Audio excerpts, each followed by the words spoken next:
ఆ సమయం రానే వచ్చింది. మా క్రియేటివ్ ప్రొడ్యూసర్, మా కల్ట్ ప్రొడ్యూసర్ ఎస్కేఎన్ గారిని మాట్లాడవలసిందిగా రిక్వెస్ట్ చేస్తున్నాం. నాకు తెలిసి ఈయనంత హార్డ్ కోర్ ఫ్యాన్ ఎవరు ఉండరేమో ప్రభాస్ గారికి. సో ఇప్పుడు ఆయన మాటల్లో విందాం టీజర్ ఎలా ఉంది అని.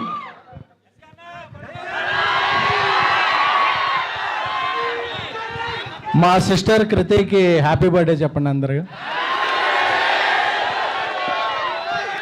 పీపుల్స్ మీడియాలో విశ్వ గారి తర్వాత ఆ లైసెన్ కంటిన్యూ చేస్తున్న సిస్టర్ ఈ సినిమాకి కూడా వర్క్ చేసి ఈ సినిమాని అంటే ఇద్దరిని ఈ సినిమాలో ఇది మూవీ లాంచ్ కాదు, ట్రైలర్ లాంచ్ కాదు, జస్ట్ టీజర్ లాంచ్. ఈ టీజర్ లాంచ్కే ఇంత రచ్చ చేశారంటే విశ్వప్రసాద్ గారి విజన్ ఎలా ఉంటుందో, మీరు ఆ సెలబ్రేషన్ రివిజన్ ఎలా ఉంటుందో మీ ఊహకే వదిలేస్తున్నాం. పీపుల్స్ మీడియా ఫ్యాక్టరీ గుర్తుపెట్టుకోండి ఈ పేరు. అండ్ మారుతి బందర్లో కృష్ణ కిషోర్ ఇప్పుడు సిరి కాంప్లెక్స్ ముందు ఆయన ఫాదర్ ఒక అరటిపళ్ళ బిజినెస్ చేసేవాళ్ళు. ఆయన విజన్ ఏంటంటే నేను ఎప్పటికైనా ఒక సినిమాలోకి వెళ్ళాలని, దాన్ని ఒక డ్రీమ్ లాగా భావించి ఒక 23 years కష్టపడి ఈరోజు పాన్ ఇండియా స్టార్ పక్కన ఒక కటౌట్ పెట్టగలిగాడంటే ఒక మొగుడి మగతనం భార్యకే తెలుస్తుంది. అలాగే ఒక స్నేహితుడి పొటెన్షియాలిటీ క్లోజ్గా ఫీల్ అయ్యే ఒక బెస్ట్ స్నేహితుడికే తెలుస్తుంది.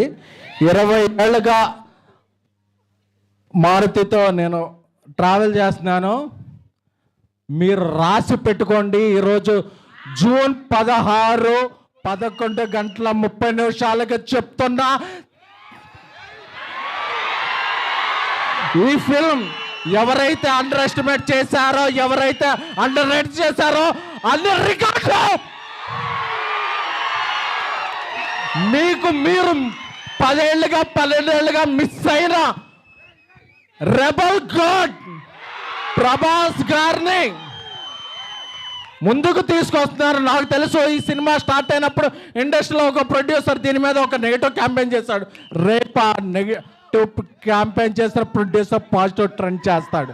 బికాస్ అంటే ఆయన ఏ క్యాంపెయిన్ని నమ్మలేదు, తనలో ఉన్న ఒక టాలెంట్ని చెప్పా. డార్లింగ్ మన సినిమా మీద ఎలా చేస్తున్నారండి, డార్లింగ్ నా బెస్ట్ ఇస్తా, నన్ను నమ్మిన ప్రభాస్ గారికి నా బెస్ట్ ఇస్తా అని చెప్పారు.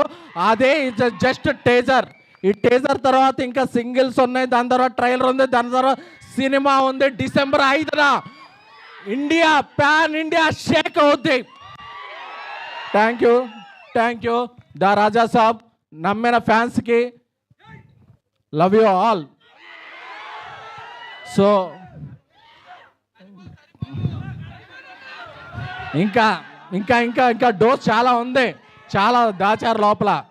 సో ఈ సినిమాకి గ్రేట్ విజువల్స్ అందించిన కార్తిక్ పళని గారికి, అలాగే ఒక ఇండియాలో బిగ్గెస్ట్ హారర్ సెట్ డిజైన్ చేసిన రాజీవన్ గారికి, అలాగే దీనికి మ్యూజిక్ నెక్స్ట్ లెవెల్లో ఇచ్చిన మన తమన్ గారికి. సో అలాగే I'm thankful to I started my career as journalist, so I have huge respect to all journalists here who traveled a lot from Delhi, Mumbai, Kerala, Tamil Nadu, Kannada. అందరికీ అన్ని చోట్ల వచ్చిన జర్నలిస్టులకి I respect and take a bow. Thank you a lot. And మన fans అందరికీ కూడా మారుతి గారు ఒక cult బొమ్మిస్తున్నారు. Love you all. Let me tell